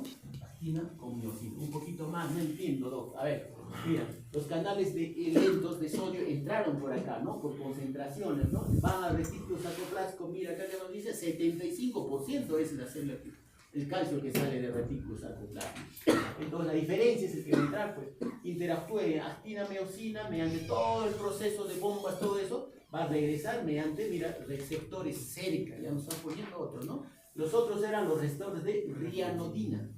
Ahora, los receptores cerca. Pero para que llegue a este receptor necesita un transportador, el fosfolandán. Entonces tenemos tres cosas que estamos aprendiendo. El fosfolandán, los receptores cerca y los receptores de rianodina, ¿no? Y todo ese proceso que hemos visto que se va a producir para la contracción y la relajación. ¿Listo? Es lo más de lo mismo, cómo sucede, ¿no? Cómo entra el calcio, mira, está que está entrando el calcio. Nuevamente, ya nos hemos explicar entre el calcio, 20% estimula también ante todos sus receptores de rianodina, sale, contrae, contracción, relajación, ADP, adenosina, ¿no? Sale, se relaja, fosfolandán, receptores, otros receptores cerca lo meten, ¿no? Entonces, no se olviden, ¿dónde se encuentran los receptores cerca? ¿No? Todos cerca, ya no olviden, estamos en el retículo sarcoplástico, ¿no? Que es muy importante, ¿no? En resumen, ¿no? Todo esto, mira cómo viene de la activación de la miosina, todavía no está en relajación, luego viene acá, mira, se fosforila el adenosindifosfato para que se pierda y se pueda producir la contracción. Una vez que se produjo la contracción, ¿no? Va a producir una liberación de ATP nuevamente y se regresa al estado basal que estábamos, ¿no? Es la contracción y relajación. ¿Listo? Entonces, en cuanto al ciclo cardíaco, lo que tenemos que saber es, existen tres factores principales determinantes en cuanto al ciclo cardíaco. La ley de Frank-Starling, la contractilidad y la frecuencia cardíaca, ¿no? Frank-Starling, ¿no? Precarga, no se olviden, precarga tiene que ver con Frank-Starling, ¿no? Y la poscarga tiene que ver, y también, mira, la precarga tiene que ver. ¿Qué es la precarga entonces primero? Es la carga previa al inicio de la contracción. Todo se relaja, así, no, déjame tranquilo, y vienen, ¿no? Las venas pulmonares, viene la vena cava superior, todo posteriormente, depende de eso, mira. Si desciende, aumenta la presión ventricular, se va distendiendo, esto determina el retorno venoso, elasticidad, todo esto, ¿no? Entonces las venas pulmonares activan la precarga, la vena cava superior activa la precarga. Entonces, si tengo mi corazoncito que está sufriendo, entonces mi paciente está tomando su agüita y está sufriendo, entonces mi precarga incrementará, pues entonces yo tengo que disminuir la precarga para que mi paciente no comience a hincharse, no comience a congestionarse mis pulmones, ¿no? Entonces, no se olviden, muy importante. Y la poscarga tiene que ver con la ley de Laplace, ¿no es cierto? La ley de Laplace, precarga estable y la ley de Laplace. Ya también esto es ya de todo lo que se pone para poder telesístole, diastólico, y antes tiene que vencer una carga, ¿no? Al inicio de la contracción ventricular, contrae durante la expulsión. Al inicio nomás de la contracción. Entonces, muy importante. ¿Por qué es importante estos dos? Muy importante la precarga y ¿no? La precarga y la poscarga, ¿no? ¿Para qué? Para que disminuya el consumo miocardio de oxígeno. Si tú tratas estas dos cosas, le bajas la frecuencia cardíaca, le bajas la tensión, ¿no? Va a bajar la presión, ¿no? Esto es inversamente, ¿no? La tensión de la pared. Un paciente hipertenso se va a tensionar. La presión, la radio, ¿no? El radio de la presión, mucha presión en esto, va a subir la poscarga, ¿no? La ley de Laplace, ¿no? Y el radio se va a dilatar o menos dilatado, con eso también es directamente proporcional. Si ustedes se acuerdan, cuando la tensión de la pared va a ser directamente proporcional a la presión y al radio. ¿Qué quiere decir esto? Mi tensión va a ser más tenso cuando mi presión suba y cuando mi radio también suba. O van a disminuir estos y este también va a disminuir, pero con el espesor va a cambiar, va a ser inversamente proporcional, porque es un denominador. Entonces tú dices, tensión de la pared, ¿cómo está relacionado al espesor de la arteria? Es inversamente proporcional, ¿no? Más delgado, menos tenso, ¿no es cierto? Más delgado, menos tenso. Más tenso, menos delgado, ¿no es cierto? Es inversamente proporcional. Entonces tenemos todo eso. ¿Y por qué era importante entonces? ¿Por qué era importante esto? Para disminuir el consumo miocardio de oxígeno. Tanto la ley de Laplace y Starling nos van a ayudar a eso, ¿no? Reducción de la poscarga, de la precarga, disminuye el consumo miocardio de oxígeno. Es un punto en rojito debe ser por algo, ¿no? Porque es muy importante. ¿Listo? Entonces no se olviden de la ley de Laplace, es la misma fórmula que hemos hablado de la tensión y del espesor de la pared. Entonces, con el ciclo cardíaco, determinantes, ya mira, ahora ya entrando ya específicamente a los fenómenos de contracción, relajación del corazón. Vamos a ver qué sucede mientras ustedes están durmiendo, mientras ustedes están ahí, vamos a ver si el corazón qué está pasando, ¿ya? Entonces tenemos, mira, fenómenos básicos, la contracción del ventrículo izquierdo, relajación del ventrículo izquierdo y llenado ventricular rápido. Entonces, mira, ¿qué nos dice Brownwell? Para mí, hay ciclo cardíaco, está conformado por la contracción ventricular, relajación ventricular, llenado ventricular izquierdo. Mira, ¿alguna alteración? Mira, acá dice, la contracción del ventrículo es la contracción isovolumétrica, la que decían, y la eyección máxima. El Brownwell te dice, porque hay otro que dice que es eyección lenta también. ¿Listo? La relajación del ventrículo, inicio de la relajación, reducción de la eyección.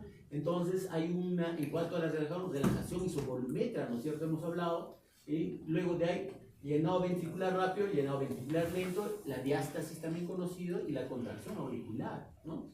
Miren, acá se divide el llenado ventricular en fase rápida, llenado lento, diástasis y sístole o patada auricular. Muy importante eso, ¿no? Esa sístole o patada auricular, vamos a ver con qué ruido se correlaciona, ¿sí saben, no? ¿Con qué ruido?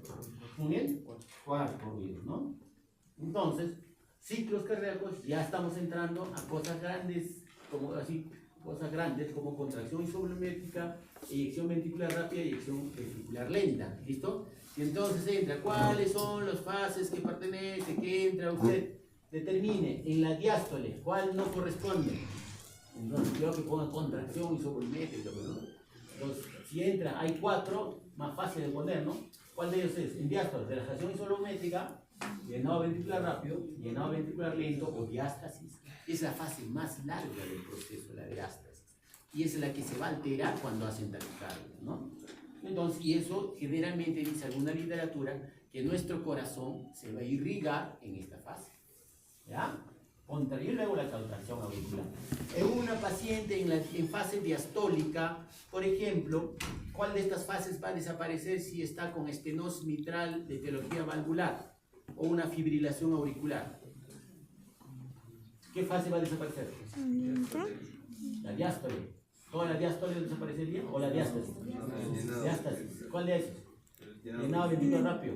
En fibrilación, ¿eh? En fibrilación auricular.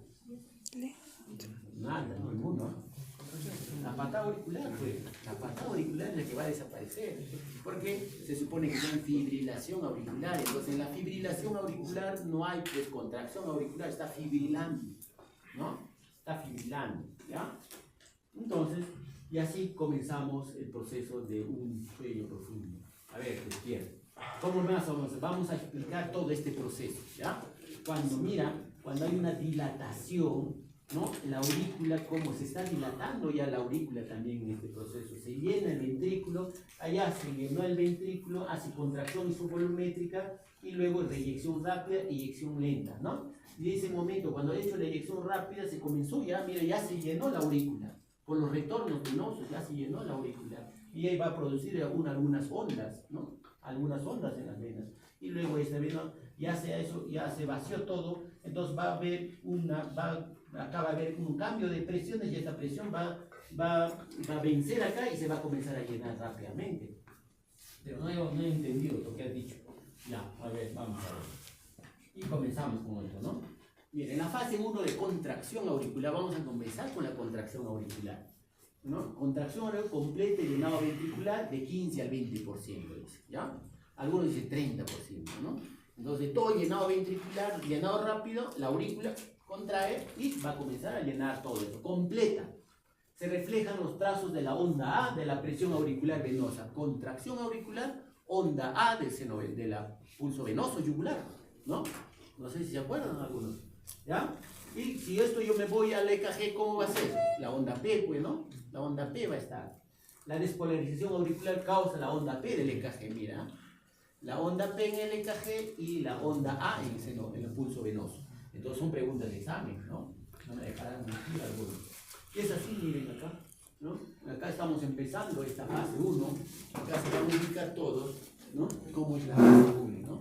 Entonces acá estamos la contracción auricular, ¿no?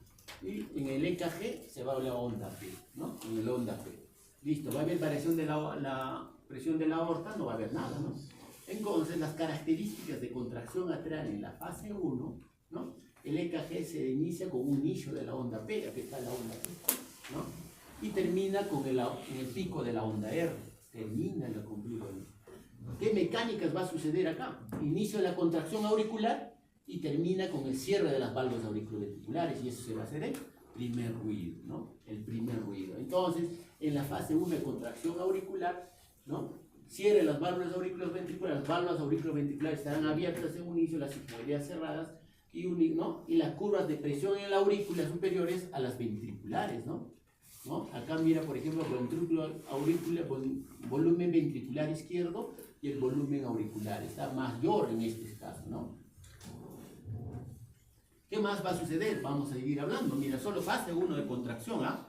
¿Qué más? Las paredes auriculares van a aumentar de presión dentro de la aurícula. Acá está la aurícula, ¿no? La presión a nivel de la onda P y la contracción auricular contribuirá a ese 15-20% de llenado ventricular, ¿no? La presión de la aorta es mayor que el ventrículo, vamos a ver, ¿no? Seguimos en la fase 1, mira, estamos hablando 3 fases, ¿ah?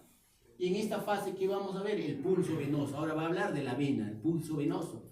En la contracción atral, ¿qué se va a presentar? Aparece la onda A, por contracción auricular. ¿Y qué aurícula es la que se contrae? La aurícula derecha, ¿no? La aurícula derecha. Y los ruidos, en acá, ¿qué pasa? Se ausculta un cuarto ruido, se puede auscultar el cuarto ruido, la patada auricular se puede auscultar acá, porque es ese después. Se debe al llenado activo de la contracción auricular y se ausculta casi a la final de la diástole, ¿no? Entonces, no se olviden que en la contracción auricular va a haber eso, ¿no? Va a haber el cuarto ruido, que lo vamos a ver, aquí está el cuarto ruido, ¿no? La contracción atrás, mira, el cuarto ruido se ausculta algo después de la onda P, aquí está la onda P y acá está la contracción, ¿no? La patada auricular. El cuarto ruido anormal se da generalmente, es anormal, ¿no es cierto? El cuarto ruido, ustedes lo vamos a escuchar siempre, o es normal o es siempre alterado. Siempre va a ser alterado, ¿no es cierto? Siempre va a ser alterado, entonces el cuarto ruido. Entonces no se olviden que es por la contracción auricular, ese cuarto ruido, ¿no? Se puede exacerbar en algunas cosas, sí. En la estenosis aórtica se puede exacerbar. Si fuera insuficiencia aórtica, ¿qué ruido yo voy a escuchar? ¿Cuarto ruido o tercer ruido? Tercer ruido, ¿cierto? ¿No? Y en algunas hipertensiones de clase muy severas que pasan a 180 sobre 180, ahí es donde se va a presentar también pues nuestro cuarto ruido. Si es así, miren acá cómo se produce la contracción auricular, ¿no? Con sus cambios a nivel electrocardiográfico, la onda P y su cuarto ruido, ¿no? Entonces no se olviden de la onda A, ¿no? La onda a nivel del pulso venoso yugular, la onda A, ¿cierto? En el EKG, ¿dónde está el EKG? La onda P, la onda A, ¿no? El cuarto ruido en este primer ciclo de que estamos empezando. ¿Listo? Ahora la contracción del ventrículo izquierdo. Ahora estamos pasando, la aurícula ya se contrajo, ahora ya estamos pasando a la contracción del ventrículo izquierdo, ¿no?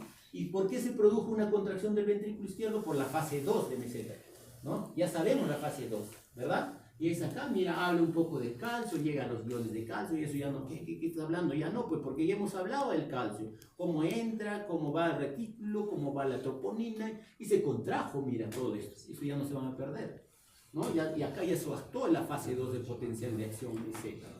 El EKG se manifiesta por el pico de la onda R, aumenta la presión del ventrículo izquierdo, ¿no?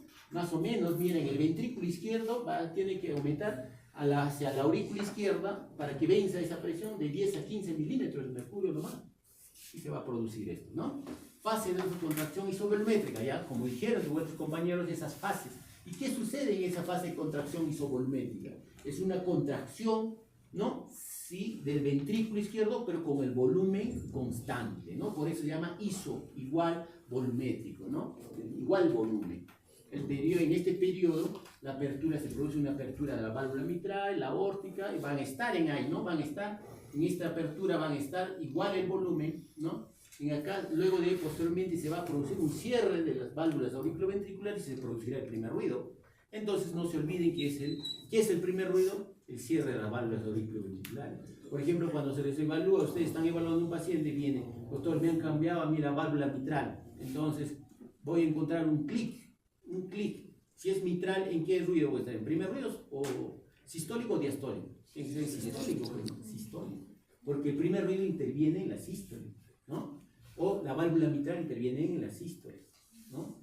Entonces es muy importante para eso, ¿no? Porque tú cuando vas a evolucionar o vas a hacer una presentación, tú dirás, primer ruido, a ver, si esta señora es portadora de la válvula protésica mitral, y la mitral, ¿en qué ruido interviene? ¿En la sístole o en la diástole? En sístole. Entonces tú dices, sístole, ¿no? Ruido, un clic metálico sistólico. ¿Por qué tú dices que estás como? Porque le han cambiado la válvula mitral, ¿no? Pero si es aórtico, será diastólico. Entonces, para eso, aprovechando el momento, ¿no? En este periodo se ausculta el primer ruido, ¿no? En la contracción isovolumétrica. No se olviden, ¿en qué fase se ausculta el primer ruido? Fácil, ¿no? Ya, el primer ruido, pero no le vamos a preguntar, ¿no? ¿Cómo se produce el primer ruido? Por cierre, ya no, sino las fases, ¿no? Entonces ustedes tienen que saber que la fase isovolumétrica produce el primer ruido, ¿no? Entonces no se pierdan en ese lado. Ahora, lo otro, el gran aumento de la presión se produce, ¿no? Un momento va a estar contrayendo, y hay un momento donde ya no va a vencer, ¿no? Todavía todos, entonces las válvulas auriculoventriculares, los que estaban ahí, van a hacer esta maniobra, ¿no? Protrusión. Y esto se va a manifestar, mira, ¿cómo se produce? Como una onda C, a nivel del pulso venoso, ¿no? Y es así, mira. Y es así que se produce nuestra contracción isovolumétrica, ¿no? En el EKG, ¿qué se va a producir? Se inicia la onda R, ¿no? Termina más allá del complejo QRS, más acá va a terminar, ¿no? Su mecánica se inicia con el cierre de la válvula, acá se ha cerrado la válvula, ¿no? En la válvula mitral y termina con la apertura de la válvula aórtica, acá se va a aperturar y ahí termina la contracción isovolumétrica, ahí se comienza, ¿no? Termina ahí, las válvulas auriculoventriculares y celulares mantienen cerradas en este momento, por eso es isovolumétrica, no está habiendo cambio de volumen, ¿no? Y los volúmenes ventriculares no cambian, acá está el volumen, está normal, ¿no? Y la ubicación da inicio al sístole ventricular, ¿no? ¿Listo? ¿Qué más sucede? Miren acá, en la contracción isovolumétrica, las curvas de presión, cuando las presiones ventriculares van a ser mayores a las presiones de las aurículas, en este caso, está ahí las aurículas, porque si no, si serían menores a las aurículas, van a entrar sangre, pues, ¿no? Entonces va a ser mayor, entonces va a estar cerrada estas aurículas, las válvulas auriculoventriculares. ¿Listo? ¿Qué más? Miren acá, la presión intraventricular sigue aumentando, acá, imagínense que esto es una contracción, ¿no? Hasta un momento, y luego de ahí ya pues la aorta, esta es la aortita, que se va a dejarse vencer, pero para que se venza debe pasar los 80 milímetros de mercurio. Debe pasar los 80 milímetros y luego de ahí se produce la eyección. ¿Qué más se produce? Lo mismo que les dijimos en la primera, ¿no? La onda C, ¿no? Contracción isovolumétrica, las válvulas estaban ahí y pum, de un momento hace esta protrusión y a nivel del seno carotídeo del pulso venoso yugular vas a ver la onda C. Y es así que se produce, miren este caso. A nivel de ruidos cardíacos, ¿qué vamos a ver? O vamos a auscultar, se va a auscultar el primer ruido por cierre de válvulas auriculoventriculares, ¿no? Se va a producir el primer ruido, ¿no? Acá está, este es el primer ruido, listo. Y es así, nuevamente, ¿no? Estamos acá, contracción auricular, la contracción isovolumétrica que sucede acá, el primer ruido al final del complejo QRS y la onda C venosular. Entonces, si les preguntamos dónde se encuentra, en qué fase se encuentra el pulso venoso, la onda C positiva, entonces dirán pues una contracción isovolumétrica. ¿Qué más podemos decir? El primer ruido, ¿en qué fase se encuentra en contracción isovolumétrica? ¿No? Así, sencillo. Y así se les pregunta a todos ustedes. Y luego la eyección rápida. La eyección rápida, pues ya hemos visto, ¿no? Contracción isovolumétrica y está contrayendo y se aperturó la válvula aórtica. Una vez que se aperturó la válvula aórtica, comienza a contraer pues la eyección rápida, ¿no? Y eso es lo que dice. Cuando la presión del ventrículo excede, ¿no? Para que ustedes fijen de repente, cuando el ventrículo excede, la presión del ventrículo excede a la aorta, la válvula aórtica, ¿no? Y ese notch hace, ¿no? ¿No? La presión del ventrículo izquierdo se eleva hasta alcanzar un valor máximo, después desciende. ¿Por qué desciende? Porque hay una eyección rápida y una eyección lenta, ¿no? Esta fase se produce una caída a volumen ventricular, vamos a ver, ¿no? Miren acá, esta es la eyección rápida, ¿no? Eyección rápida, este es el volumen que estamos hablando, todo lo que habla, ¿no? Eyección rápida hasta que llegue a un máximo y luego la caída, ¿no? Luego la caída de la eyección lenta, eyección rápida y eyección lenta. Y miren acá en el electrocardiograma, entonces, ¿qué sucede en el electrocardiograma? El segmento ST. Porque es importante, cuando les hacemos correr una prueba de esfuerzo, nosotros evaluamos este segmento. Este segmento, 0.08 segundos después del punto J, evaluamos este segmento de eyección rápida. Es donde comenzamos a evaluar a ver si sus coronarias de este paciente está estable, está indemne. Y es así, mira, que evaluamos este segmento ST. Y cuando uno está lesionándose sus coronarias, lo primero que va a alterarse es la onda ST, ¿no? Entonces no va a perfundir bien al endocardio y las lesiones, el ST se va a infradesnivelar en la prueba de esfuerzo. Se va a infradesnivelar, por eso es muy importante, ¿no? Al inicio de la onda T, ¿qué sucede? Acá, mira, se inicia con apertura de válvulas cebilunares, ya pues, ¿no? En este caso ya ha hecho una contracción, la válvula aorta se ha abierto y la pulmonar por el lado derecho se ha abierto. Aquí estamos hablando del ventrículo izquierdo. Y algo parecido está sucediendo en el ventrículo derecho. Entonces, todo lo que nosotros estamos viendo en la aorta debe estar sucediendo en la pulmonar, ¿ya? Todo lo que sucede en la mitral debe estar sucediendo en la tricuspidia, así más o menos, ¿ya? Para que vayan bien. ¿Listo? Entonces, las válvulas auriculoventriculares permanecen cerradas y las sigmoideas en este caso están abiertas. ¿Qué más vamos a encontrar en esta eyección rápida? Miren. Curvas de presión, la presión acá, la presión del ventrículo aumenta alcanzando su pico máximo, ¿no? la eyección más por gradiente, presión de ventrículo a la aorta. Mira, para que la presión del ventrículo sea mayor de la aorta, debe vencer los 120 milímetros de mercurio. Los 120, ¿no? Y la derecha debe vencer solamente 25 de la pulmonar. ¿Listo? Entonces cada uno tiene presiones, como les digo. Lo que sucede, todo esto, lo que estamos hablando es el ventrículo izquierdo. Pero algo parecido está sucediendo en el ventrículo derecho, ¿no? ¿Listo? Entonces, hemos visto que acá, para que pueda suceder esta proyección rápida, vencemos 120 milímetros de mercurio, ¿no? La aorta, y la pulmonar, el ventrículo derecho, tiene que hacer esa misma fuerza. ¿Cuánto debe vencer? 25 nomás de la pulmonar, es más chiquito. Y es así que alguna vez, de repente, nuestro paciente se comienza a poner azul, cianótico, ¿no? Ese Mengel que dice, ¿no? Entonces, es cuando esto se comienza a subir a más de 25, 30, 35 y comienza a elevarse la presión y la chance invierte, ¿no? Invierte. Eyección rápida, ¿qué más vamos a encontrar? ¿No? Seguimos la máxima velocidad, ya es rápido, pues no sale todo de ¿no? Tanto del ventrículo izquierdo como el ventrículo derecho se van a ir tanto a la aorta como a la pulmonar, ¿no? Y como ya se vació el ventrículo, disminuye el ventrículo, mira acá paso a paso, le dice, disminuye el ventrículo, el flujo aórtico es máximo, está explicando todo el proceso, ¿no? El pulso venoso se inicia llenado auricular. En el pulso venoso, cuando ya está vaciándose, hemos visto a un inicio, los grafiquitos, ¿no? Cuando ya está vaciándose la eyección rápida, la aurícula ya está llenándose, miren acá, se inicia llenado auricular, ¿no? ¿Qué ruido vamos a encontrar? Ruidos cardíacos no se ocultan en la eyección rápida. Y está acá, ¿no? ¿Listo? Fase 4 de eyección lenta, ya se eyección rápida, entonces un poquito de eyección, ya va a haber todavía un poquito de sangre que se va a eyectar, se va a salir.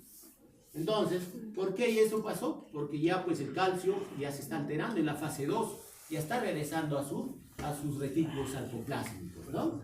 Ya regresa mediante todo, mira acá habla todavía del fosfolandamo, que ya no sabemos, ya no tenemos que estar memorizando, ya sabemos por qué, por dónde ha regresado, ¿no? Nuevamente ya aparece la repolarización ventricular, que sería la onda T. Durante esta fase, el flujo de sangre del ventrículo izquierdo a la aorta disminuye con una prontitud y se cierra la válvula, es lo mismo, ¿no? Ya está, vamos a ver. Listo, ¿qué vamos a ver? Estamos en la fase de eyección lenta, ¿no? Fase de eyección lenta, y en este caso inicia al final de la onda, al inicio de la onda T. Inicio de la onda T da origen al final. En esta fase, la mecánica, ¿qué sucede en el corazoncito? Se inicia en la cima de la máxima contracción ventricular, ¿no? ¿Cuál es la máxima contracción? Va a ser acá arribita, pues, ¿no? Entonces, esta fase, la fase de eyección lenta, se va a iniciar en la fase máxima de la contracción y termina con el cierre de las válvulas sigmoideas, ¿no? No va a terminar y en ese proceso se va a producir el segundo ruido, ¿no? Se va a producir el segundo ruido. Acá está, las válvulas semilinares se cierran y se produce el segundo ruido. ¿Listo? ¿Qué más vamos a tener en la eyección rápida? Y vamos a ver a nivel de las aurículas, ¿no? A nivel de las aurículas aumentan progresivamente las presiones y el flujo aórtico va a disminuir, en este caso, disminuye y no se va a auscultar todavía ningún ruido, ¿no? Este es este proceso, ¿no? Ya estábamos contracción auricular, ¿no? La contracción isovolumétrica, eyección rápida, eyección, ¿no? Lenta. ¿Qué pasamos ahora? Nos vamos a la fase diastólica. ¿Qué sucede en nuestra fase? En la relajación, estamos hablando todo lo que usted, uno de vuestros compañeros, nos ha hablado de las fases, ¿no? Las fases de relajación isovolumétrica. ¿Qué sucede en la relajación isovolumétrica? En la relajación isovolumétrica comienza, ya se llenó, ¿no? Y comienza a relajarse los ventrículos, pero con un volumen igual, sin variación el volumen, ¿no? Y en ese momento se relaja tanto que las presiones de la aorta vencen al ventrículo. Y él dice, ¿sabe qué? La aorta hoy está presionando de arriba, oye, tú no tienes presión, y hay un momento donde la válvula aórtica va a ser ya también el notch hacia abajo, ¡pum! Y en ahí se llama notch aórtico, y se comienza a aperturar la aorta, se abre la aorta y se comienza a llenar todo en la fase de eyección simétrica, ¿no? Y esto se llama pues la incisura dícrota, ¿no? Entonces la incisura dícrota, ¿en qué fases? Yo he visto preguntas en medicina interna, cuando tenía que hacer esos exámenes, cuando me pasaban las preguntas, los dos octitos, ya me decía doctor, a ver, hágalo ya. Entonces, la incisura dícrota, ¿en qué fase se produce, no? ¿En qué fase? La fase de relajación isovolumétrica, ¿no? Para los que están todavía despiertos. Y abruptamente se produce el cierre, ¿no? Se produce el segundo ruido, ¿no? Y comenzó, y ahí se produce pues la segunda. Pero no se olviden de la incisura dícrota, siempre es bueno, es necesario para que esa es la relajación isovolumétrica, ¿ya? Entonces, en esta fase, ¿qué va a producirse? Todo el tiempo, desde el cierre de las válvulas auriculares, se ha ido llenando lentamente, ¿no? Ustedes están imaginando, está llenándose el ventrículo izquierdo lentamente, ¿no? Llenando las aurículas, y que hay un flujo casi continuo desde las venas cavas, llega pues hacia las aurículas, ya está llenándose hacia las venas pulmonares que llegan a la izquierda, y la vena cava superior que llega a la aurícula derecha, ¿no? Por eso, ¿no? Están cerradas las válvulas, ¿no? En este caso, ¿y qué va a producir? Como se está llenando, a nivel del pulso venoso se va a producir la onda V, ¿no? La onda V. Entonces, eso es la última ACV, ¿no? El ACV, la onda V es por ese llenado auricular rápido. Entonces, el tercer onda positiva del pulso venoso, y ese se produce en esta fase, ¿no? En la fase de relajación isovolumétrica. En la fase de relajación isovolumétrica podemos ver cómo se va a producir la onda V, ¿no? Cómo se inicia, mira, al final de la onda T y casi hasta en la onda, entre la onda T y la onda P le dicen, ¿no? Entonces se inicia al término de la onda T, que está, miren, lo está escribiendo, su fin se pierde, no sabemos dónde, dice, pero entre la onda T y la onda P se va a presentar. ¿Qué mecanismos van a producirse acá? El fin de la sístole e inicio de la diástole. Acá está la sístole, ¿no? Fin de la sístole e inicio comienza la diástole, ¿no? En este caso. Se inicia el cierre de las válvulas, ¿no? Semilunares, inicia el segundo ruido cardíaco. ¿Qué va a producir en cuanto a presiones? En cuanto a presiones estamos en acá y en la fase 5. Resistan, por favor, resistan, ya estaba, ya no se pierdan todavía. Pero estamos hablando de las cosas más o menos más importantes, ¿no? Lamentablemente, ese es un tema muy amplio, ¿no? Y ahora podemos volver a hablar, después de esto tenemos que hablar del lado derecho. No creo ya, ¿no? No vamos a hablar del lado izquierdo. Entonces, cuando tengan que hablar en la potenciales de acción, tienen que hablar el lado derecho y el lado izquierdo, ¿no? ¿Qué sucede concomitantemente? Entonces, mientras eso, mira, mientras está sucediendo esto, en la fase del lado derecho, los del lado derecho, las válvulas, todo esto se abren después de los ventrículos, ¿no? Se abren después del ventrículo y se cierran después del lado izquierdo también. Eso vamos adelantando. ¿Listo? Entonces, vamos, contracción isovolumétrica, sí se puede. Vamos a ver. ¿Qué sucede en la contracción isovolumétrica? Mira, se cerró las válvulas sigmoideas, algo que estamos viendo. Vamos a describir acá nomás. Se cerró la válvula sigmoidea, ¿no? Ya, y acá, mira, la aorta también se cerró, por eso se produjo el segundo ruido. Pero este solo no produce, también se produce con la válvula pulmonar, ¿no es cierto? Eso es atrás. Imagínense que atrás está el ventrículo derecho. Entonces, pulmonar se cerró y se cerró la aorta y se produjo el segundo ruido. ¿En dónde se produjo? En la isovolumétrica, relajación isovolumétrica. ¿Qué más? El volumen. Luego de ahí se va a comenzar a disminuir el volumen. Mira, el volumen en la contracción, en la relajación isovolumétrica. ¿Qué más vamos a ver? Al final de la onda T, el segundo ruido, ¿no? ¿Qué más? A ver, el flujo aórtico en la contracción isovolumétrica. ¿Cómo está el flujo aórtico? Cae luego de la hendidura. Está la hendidura, ¿no? La hendidura dícrota, ¿no? Se cae luego de la hendidura dícrota. Los ruidos cardíacos. ¿Qué vamos a encontrar los ruidos cardíacos? El segundo ruido, ¿no? ¿Qué más vamos a encontrar? ¿No? Más es el segundo ruido, el más importante, ¿no? ¿Y aquí está? Entonces cuando estudian este cuadrito y te dicen, a ver, si tú primero tienes que memorizar todo esto, pues, ¿no? Primero que no es difícil, ¿ah? Miren, hasta acá es la aorta. Ahorita vamos a repasarlo todo en 5 segundos. ¿Ah?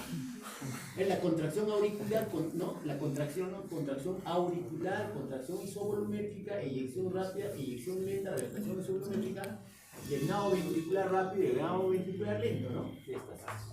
¿Ya? Y miren, ahorita estamos ¿en dónde estamos? En el segundo ruido, ¿no? ¿No? Listo. ¿En dónde estamos? No me acuerdo todavía, entonces acá lees, ¿no? Acá dice. ¿no? Relajación isovolumétrica, así que está soplando. Lo que estamos haciendo está acá. Ya, pero no sé si estoy en sístole o en diástole. Estoy acá, ¿qué dice? Diástole, ¿no? ¿No? Yo pensaba que estaban perdiendo, pero me están entendiendo. Entonces te resume, ¿no?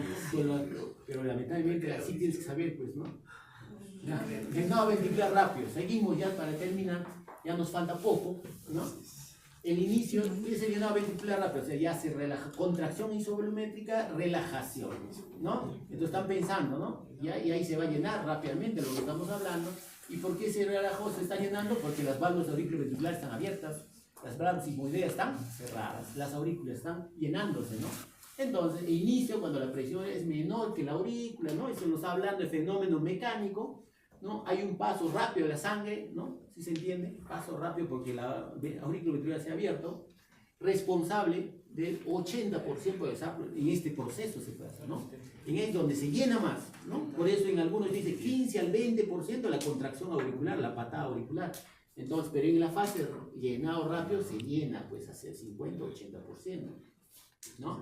Y se puede auscultar en esta fase, la fase, el tercer ruido, ¿no? Entonces preguntan, ¿no? Se dan cuenta tan fácil de sacar las preguntas. ¿En qué fase se encuentra el tercer ruido? Llenado ventricular rápido, ¿no? ¿En qué fase se encuentra el tercer ruido? Llenado ventricular rápido, ¿no? Y entonces acá vamos, nos vamos acá al ¿no? Isovolumétrica, relajación, llenado ventricular rápido, ¿ya? ¿De acá?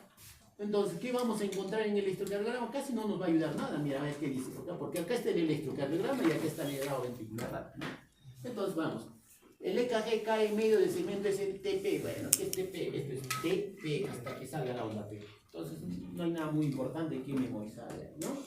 Ocurre antes de la onda P, de hecho, está la P y está ocurriendo acá. Entonces, el EKG casi no hay nada que preguntarles en una fase de llenado rápido, ¿se dan cuenta? Ustedes tienen que ser inteligentes para poder estudiar. ¿Qué mecánica sucede? ¿Qué mecánica? ¿Qué sucede en qué ventrículo? Se inicia con apertura de las válvulas, ¿no? Se han aperturado las válvulas. ¿Qué válvulas van a aperturarse? ¿Las ventriculares o las sigmoideas? Las ventriculares, porque está llenando los ventrículos. ¿Qué más? Aurículas se abren y se mantienen abiertas, presión auricular máxima, estamos hablando, y las celulares están cerradas. Listo. Algo yo tengo que escuchar acá. Algo muy importante tengo que escuchar en este llenado ventricular rápido. No sale, ¿no? Pero acá la curva de presión es responsable del 80%. Recuerdan que se llenó y se llena el 80% del volumen total del ventrículo izquierdo. Hay una caída de la presión hasta mayor a cero de la presión de las aurículas, ¿no? Y rápidamente el aumento de la ventrícula. Luego, ¿qué más vamos a encontrar? El flujo en estos llenados en la aorta está cerrada, pues está cero, ¿no? Ahí está cerrada porque está viniendo de las aurículas. Entonces acá lo describe, te dice, el flujo de la aorta es nulo, te dice, ¿no? Entonces eso es, o sea, como para pre-kinder estamos, ¿no? Describiendo cada uno, ¿no? Ya si ustedes no lo leen, ya, o no lo entienden. Entonces vamos para acá, el pulso venoso. Este pulso venoso en la onda Y es muy importante en esta fase de pulso de llenado ventricular rápido, ¿no? Entonces el pulso venoso, nos vamos al pulso venoso yugular, ¿no? Y la onda Y, aquí está, producida por un flujo de sangre hacia el ventrículo izquierdo. Es una de las valles, porque tenemos el valle X y el valle Y del pulso venoso. Y lamentablemente siempre les van a preguntar, ¿no? El pulso venoso, ¿cuál es el X o el Y? Y luego vamos a aprender cuál de ellos es más en pericarditis y el otro en taponamiento. Cuando más. Entonces, acá vamos a ver que la onda Y producida por flujo de sangre hacia el ventrículo, ¿estamos viendo? ¿Estamos? El ventrículo se comienza a llenar, ¿no? Y caída rápida la presión auricular y la presión venosa en regiones proximales y cae la presión venosa capilar o celular. Se cae y se produce la onda Y. ¿Y qué voy a aprender de acá?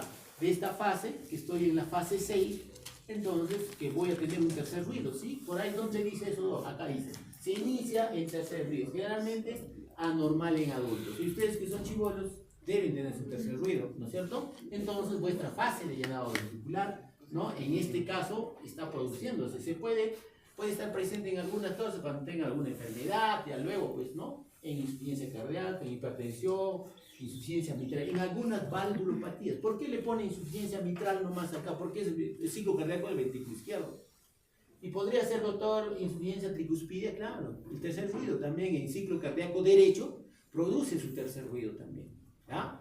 Entonces, si están acá, están también en la cuspidia, en insuficiente. ¿Listo? Y es acá, nuevamente, ¿no? Contracción rápida, contracción sublevética, llenado ventricular rápido. Ya estamos terminando. Fuerza, mira rápido, llenado ventricular rápido. Y acá, ¿qué estamos haciendo? El tercer ruido, llenado ventricular rápido. Entonces, estamos repitiendo, ¿ah? Estamos repitiendo. Y luego de ahí, en el momento del examen, nada. Nada.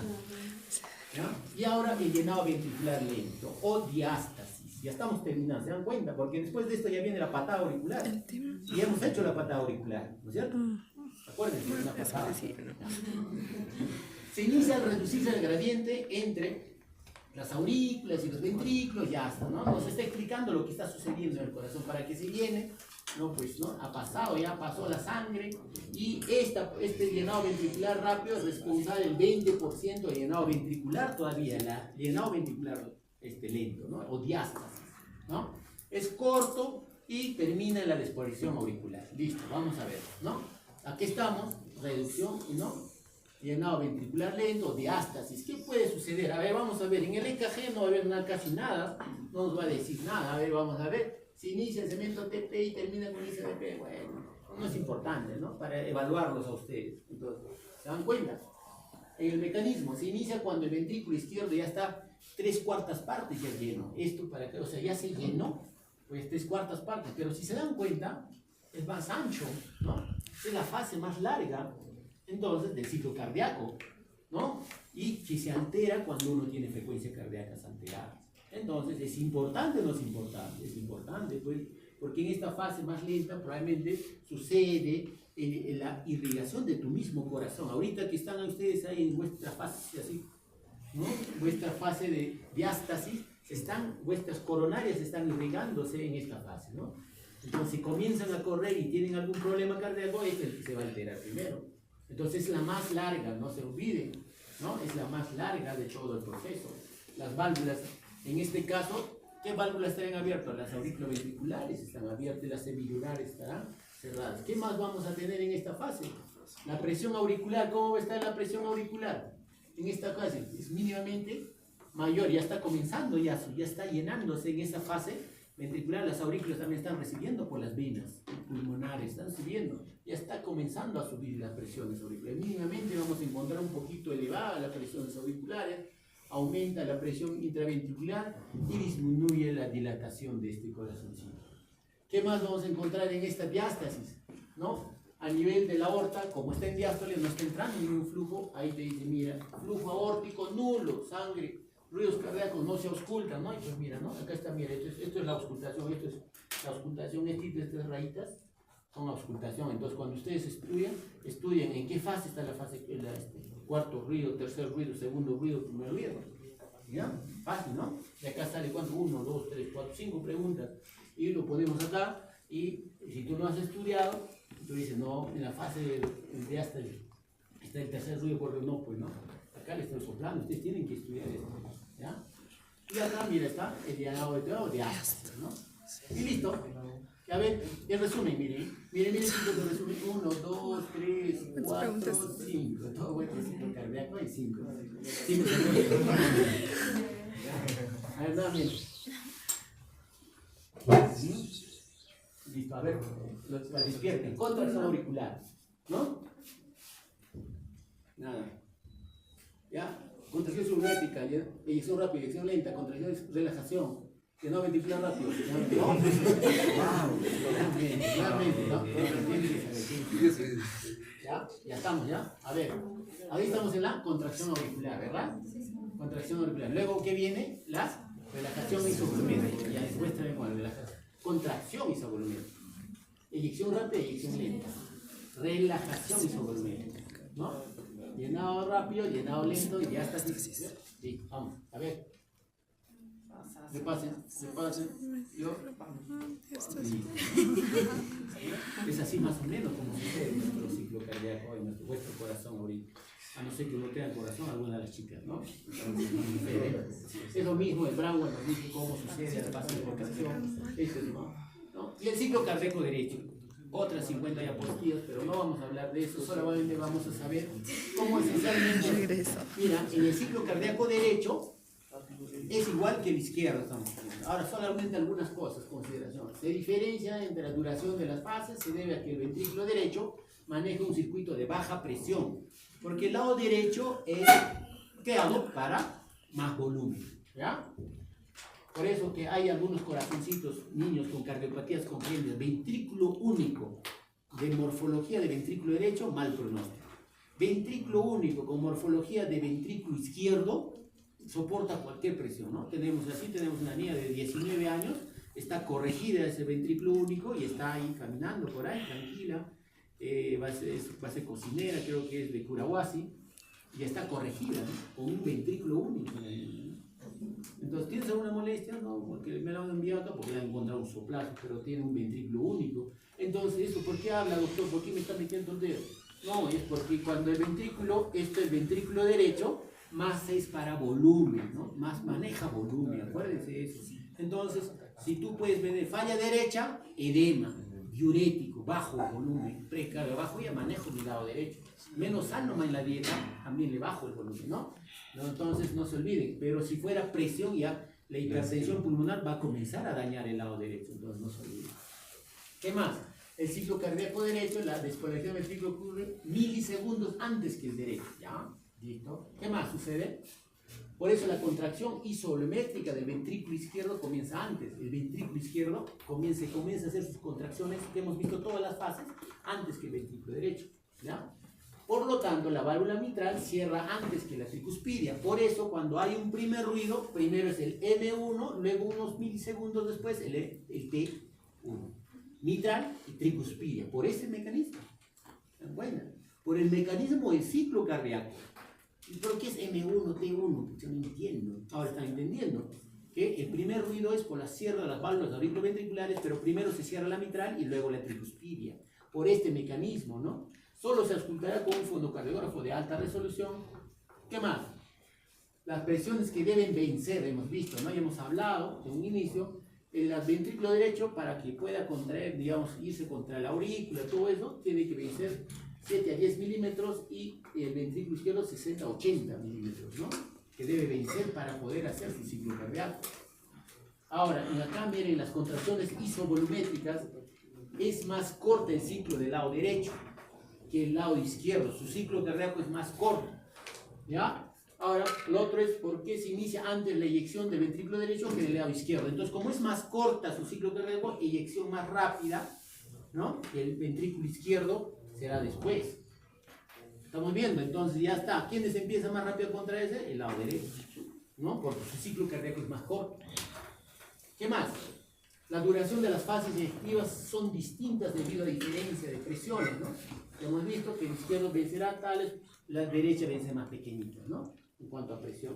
Pero sucede nuevamente que esto va a sufrir por hipertensión pulmonar, por cardiopatías congénitas como el CIB, PCA, se va a subir esta presión.